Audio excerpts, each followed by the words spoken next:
जो तूने रब से लौ लगाई तो दिल में खौफे जवाल कैसा, कि जिसकी कश्ती को थाम ले वो तो डूबने का ख्याल कैसा।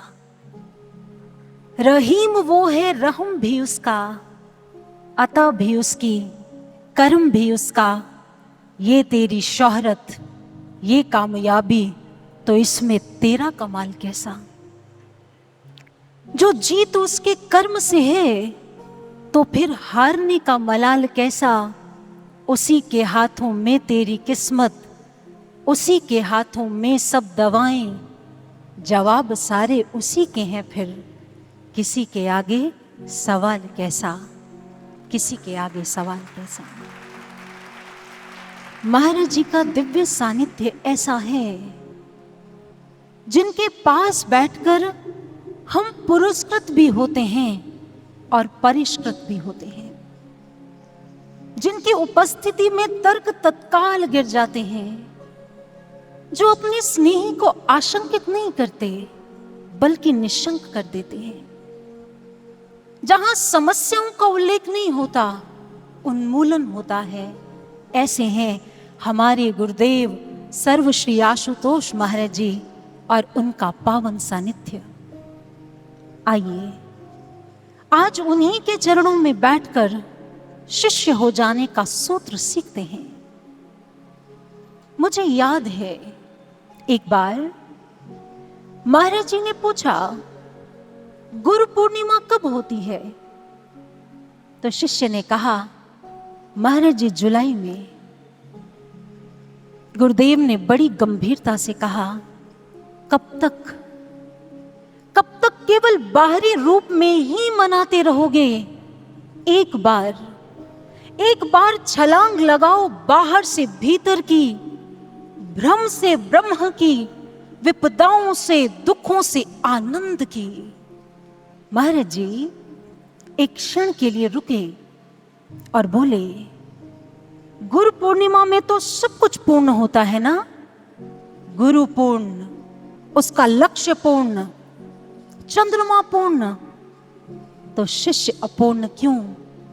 शिष्य भी तो पूर्ण होना चाहिए ना। इतना कहकर महाराज जी मौन हो गए। शिष्य का अपूर्णता को त्याग पूर्णत्व की ओर बढ़ने का प्रतीक है यह गुरु पूर्णिमा। गुरु हमें पूर्ण देखना चाहते हैं, भक्ति में पूर्ण, प्रेम में पूर्ण, इंसानियत में पूर्ण, आज्ञाओं में पूर्ण। एक बार एक साधक ने महाराज जी से पूछा, महाराज जी आपको कभी चिंता होती है? महाराज जी गंभीर हो गए और बोले, होती है। अपने शिष्य के भक्ति पथ से गिर जाने की, अपने शिष्य को उसके लक्ष्य से दूर होते देख वेदना होती है। महाराज जी बोले, तुम सब लोग तो अपना अपना सोच लेते हो, लेकिन मेरे प्रेम का, मेरी मेहनत का क्या जो मैं तुम सब लोगों पर करता हूं? जानते हो कितने जन्मों से, कहां कहां से तुम सबको ढूंढकर मैं अपने पास लेकर आता हूं, लेकिन तुम लोग हर बार फिसल जाते हो, विवश हो जाते हो अपने मन के हाथों। भक्ति का मार्ग जीना रे, नहीं अचाह नहीं चाहना, चरणन लौ लीना रे। भक्ति का मार्ग जीना रे। भक्ति का मार्ग अति सूक्ष्म मार्ग होता है, जहां चाहना ना चाहना नहीं होती, वहां तो केवल और केवल अपने गुरु के चरणों में लौ लगाई जाती है। साईं सेवन को देत सिर, कछु विलंब ना किनारे। बिना किसी विलंब के, बिना किसी सोच विचार के तन मन अर्पित कर दिए जाते हैं। ये सोचने का मार्ग नहीं है, ये सोचने का मार्ग है ही नहीं, ये कर गुजरने का मार्ग है। कबीर कहते हैं, चूंटी चावल ले चली, बीच में मिल गई दाल, कहे कबीर दो ना मिले, इकलै दूजी डाल। वो कहते हैं कि चींटी चावल लेकर जा रही थी तो रास्ते में उसे दाल मिल गई। अब दोनों को तो साथ लेकर नहीं चल सकती, दोनों में से किसी एक को चुनना पड़ेगा। कबीर कहते हैं ऐसे ही भक्ति के पथ पर भी एक शिष्य को चुनना पड़ता है, गुरु या मन। दोनों को साथ लेकर नहीं चल सकते, दोनों में से किसी एक का त्याग तो होगा ही होगा, या गुरु का या मन का। लेकिन विडंबना है, जब जब भी चुनने की बारी आती है हम गुरु के स्थान पर मन को चुन लेते हैं। जब जब भी सुनने की बारी आती है तो गुरु के स्थान पर मन की सुनते हैं, और करने की बारी आती है तो गुरु के स्थान पर मन की करते हैं। एक क्षण में योगी, एक क्षण में भोगी, पल भर में ज्ञानी, पल में वियोगी, बदलता जो क्षण क्षण में है वृत्ति अपनी। कभी अपने मन के भरोसे ना रहना, कभी अपने मन के भरोसे ना रहना, कभी इस मन के भरोसे मत रहना, क्योंकि पलक पलक मन और शिष्यत्व की यात्रा में सबसे बड़ा बाधक हमारा मन है। ये मन ही तो है जो एक शिष्य को गुरु के सिद्धांतों में नहीं रहने देता। गोस्वामी तुलसीदास जी अपने मन की व्यथा को प्रभु के चरणों में रखते हुए कहते हैं, मेरो मन हरिजू हठ ना तजे, निस दिन नाथ देयो सिख बहुविधि, करत सुभाव निजय, मेरो मन हरिजू हठ ना तजे। प्रभु मेरा ये हठी मन पल पल मुझे भ्रमित करता है। मेरी स्थिति उस व्यक्ति की तरह है जिसे सांप काट ले तो उसे नीम कड़वा नहीं मीठा लगता है। मुझे भी विषय विकारों के सर्प ने डस लिया है। इसलिए प्रभु आपकी भक्ति के स्थान पर, आपके स्थान पर मुझे संसार अच्छा लगता है, माया मीठी लगती है, मन का करना अच्छा लगता है। काम भुजंग डसत जब जाही, विषय नीब कटु लगत न ताही। सब कुछ जानता हुआ भी मैं इस मन के हाथों विवश हो जाता हूं। मैं क्या करूं प्रभु, मैं क्या करूं? सबसे बड़ी समस्या ये मन है, तो समाधान क्या है? एक बार एक शिष्य ने ब्रह्मानंद जी से कहा, मैं अपने मन को, अपनी इंद्रियों को वश में करने का भरपूर प्रयास करता हूं, भरपूर, लेकिन ये बार बार बिखर जाती हैं। मन मेरा बार बार वहीं जाता है जहां से इसे मैं जाने से रोकता हूं। ब्रह्मानंद बोले, ऐसे तो तुम बार बार अपने ही विकारों का चिंतन कर रहे हो, ऐसे तुम स्वयं को जीत नहीं सकते। स्वयं को जीतने का, मन को जीतने का एक ही समाधान है।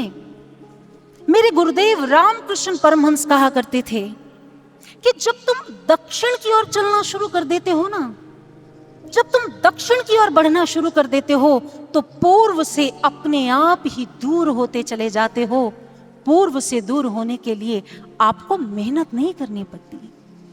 इसलिए अपने मन को गुरु की दिशा की ओर बढ़ाओ।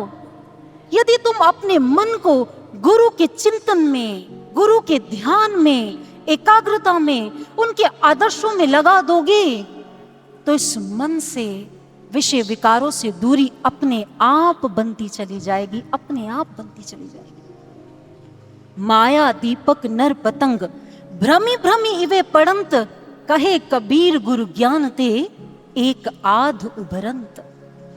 मन रूपी पतंगे को विष के समान घातक माया आकर्षित लगती है और वो करती भी है, लेकिन जो गुरु के द्वारा दिए गए ब्रह्म ज्ञान की गहराई को, जो गुरु के सिद्धांतों को समझकर उन्हें जीने लगते हैं, उन्हें पीने लगते हैं, वो इस आकर्षण से बच जाते हैं।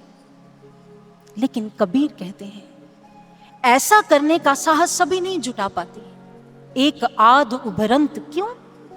क्योंकि सबसे मुश्किल जंग यदि कोई है तो वो खुद से खुद की है।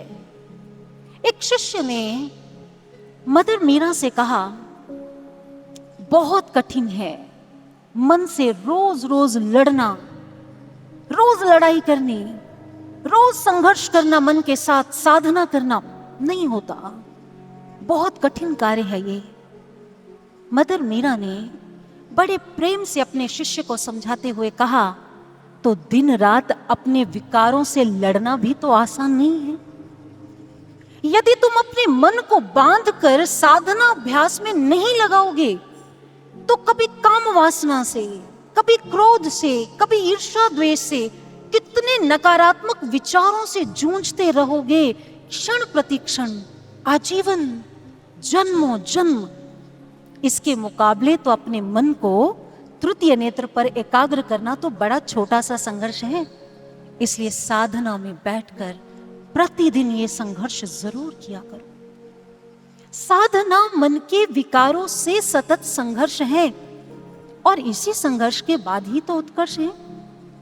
तीर तुपक से जो लड़े सो तो शूर न होए, माया तज भक्ति करे सूर कहा विसोई।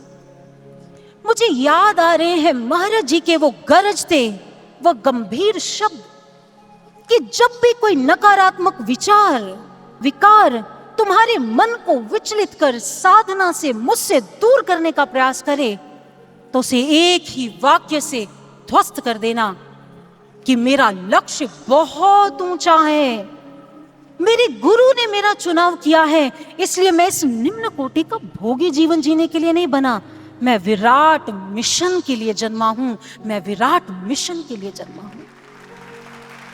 और जब दृष्टि पथ पर पतित पावनी गंगा हो तो कीचड़ भरे गड्ढों में क्यों कूदा जाए। महान गुरु की महान प्रेरणाओं के होते निम्न कोटि का जीवन क्यों जिए। क्योंकि मन में उठा चाव क्षण भर का उछाव तो दे सकता है, लेकिन महाराज जी के मिशन की विराटता पूरे विश्व को शांत करने का सामर्थ्य रखती है। विषय विकारों का प्याला, मादकता हमारे कदम भटका सकता है, लेकिन ज्ञान अमृत हमें हर पाप से मुक्त कर सकता है। एक बार महाराज जी ने कहा, सभी यही कहते रहते हैं, मैली चादर ओढ़ के कैसे द्वार तुम्हारे आऊं, हे पावन परमेश्वर मेरे मन ही मन शर्माऊं। मन के हाथों विवश होकर सभी यही दोहराते रहते हैं, मेरा मन मलिन हो गया है, मेरा कर्म, मेरा व्यवहार, मेरा आचार मलिन हो चुका है, अब कुछ नहीं हो सकता, मैं भक्ति नहीं कर सकता, अब और नहीं होगा। महाराज जी ने कहा, ऐसा सोच सोचकर मेरा शिष्य मुझसे दूरी बना लेता है, मुझसे बहुत दूर हो जाता है, जबकि ऐसी स्थिति में, ऐसी परिस्थिति में तो उसे मेरे और करीब आ जाना चाहिए। महाराज श्री ने कहा, वो भजन नहीं सुने, जन्म जन्म की मैली चादर भक्ति जल से धोले रे, सतगुर की तू कही मान ले, बिरथा काहे डोले रे। महाराज जी ने कहा, क्या समझे, मन को तल से ऊपर उठकर, मन को विचारों से ऊपर उठाकर चेतना में स्थित करना है तो उसका एक ही मार्ग है, और वो है साधना, सुमिरन का अभ्यास। महर्षि ने कहा, जो आपको ब्रह्म ज्ञान दिया है ना, ये साधारण नहीं है। आपके गुरु ने आपके श्वासों में उस आदि नाम को प्रकट किया है, जिस आदि नाम ने इस धरती, आकाश, संपूर्ण ब्रह्मांड को स्थिर किया हुआ है, तो क्या वो आपके मन को स्थिर नहीं कर सकता? कर सकता है। इसीलिए मेरी आज्ञाओं में चला करो, जो मैं कहता हूं वो किया करो। महाराज जी ने एक उदाहरण दिया। उन्होंने कहा, यदि आप पानी को ठोस करना चाहते हैं, मजबूत बनाना चाहते हैं, तो उसे कम से कम टेम्परेचर पर रखना पड़ेगा। आइस को जितने कम टेम्परेचर पर रखेंगे वो उतनी ठोस रहेगी, वो उतनी मजबूत रहेगी। लेकिन थोड़ी सी भी गर्माहट उसे मिलती है तो वो पिघलना शुरू हो जाती है।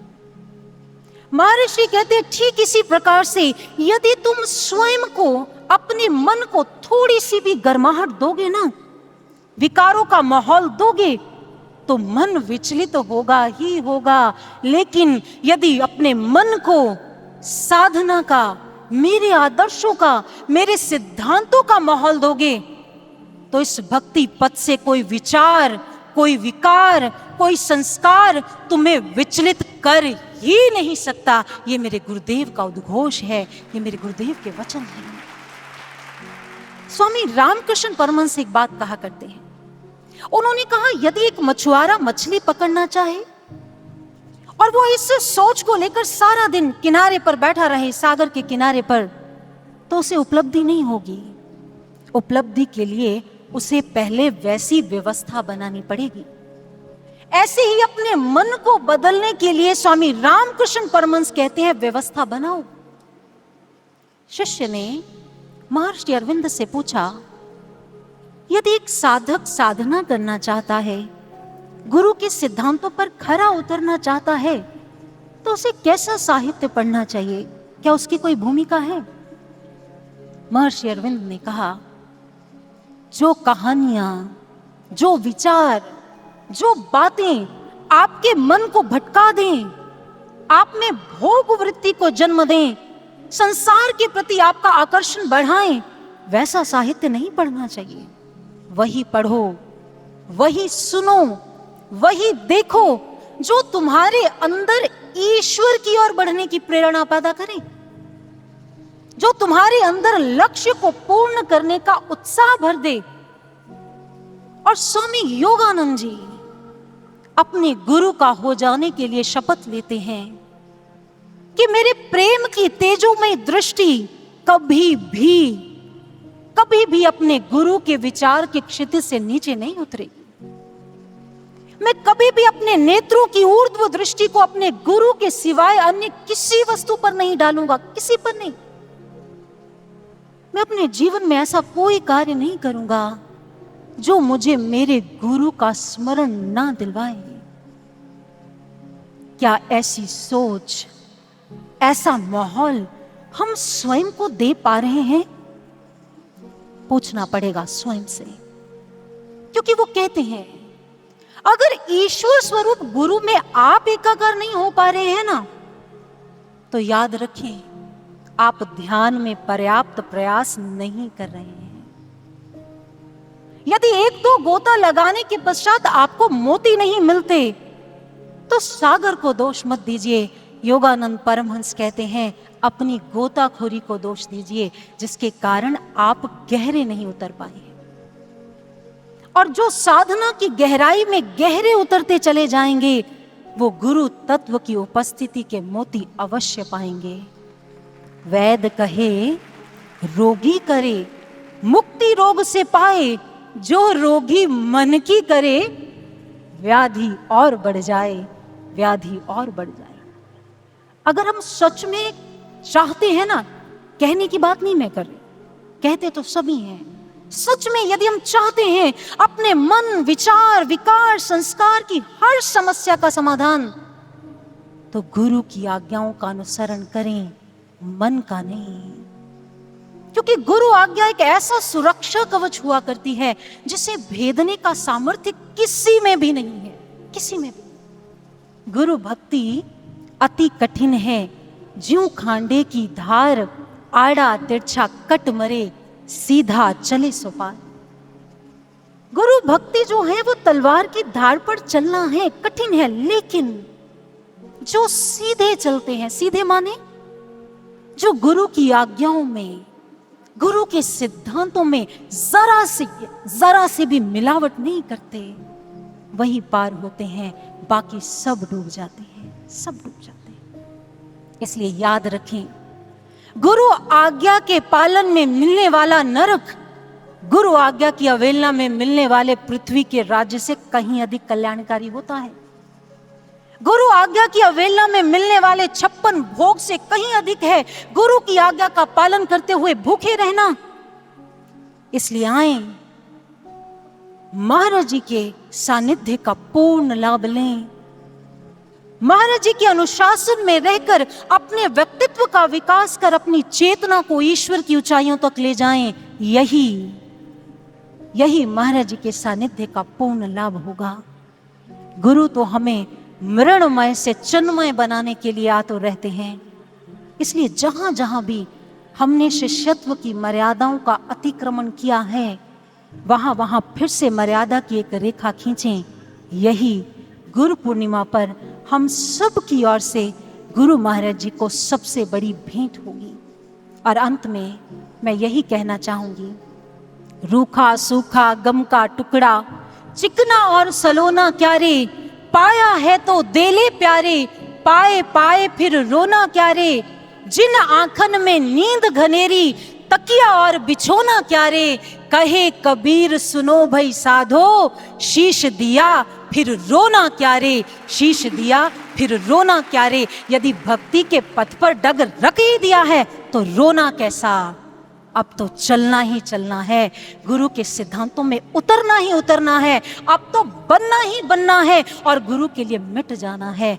इसीलिए कबीर बड़ी सुंदर बात कहते हैं ना, शीश दिया फिर रोना क्या रे। इसलिए हम चलें, महाराज जी आसन पर विद्यमान हैं। अंत में मैं महाराज जी के चरणों में प्रणाम करती हुई प्रार्थना करना चाहूँगी, महाराज जी अपनी दया, अपनी अनुकंपा, अपना प्रेम, अपना सानिध्य हम सब पर लुटाते रहें और हम ऐसे भक्त बनकर लूटते रहें। और जैसा महाराज जी चाहते हैं, जैसे महाराज जी के दिव्य नेत्रों में प्रतीक्षा है, जैसे महाराज जी के दिव्य नेत्रों में इंतजार है, शिष्य क्या, हम वैसे शिष्य बन पाए, हम महाराज जी का हो पाए। अंत में मैं गुरुदेव महाराज श्री के चरणों में प्रणाम करती हुई जय घोष लगाएंगे हम सभी मिलकर। दिव्य गुरु श्री आशुतोष भगवान की, श्री आशुतोष भगवान की। बहुत बहुत धन्यवाद, बहुत बहुत धन्यवाद।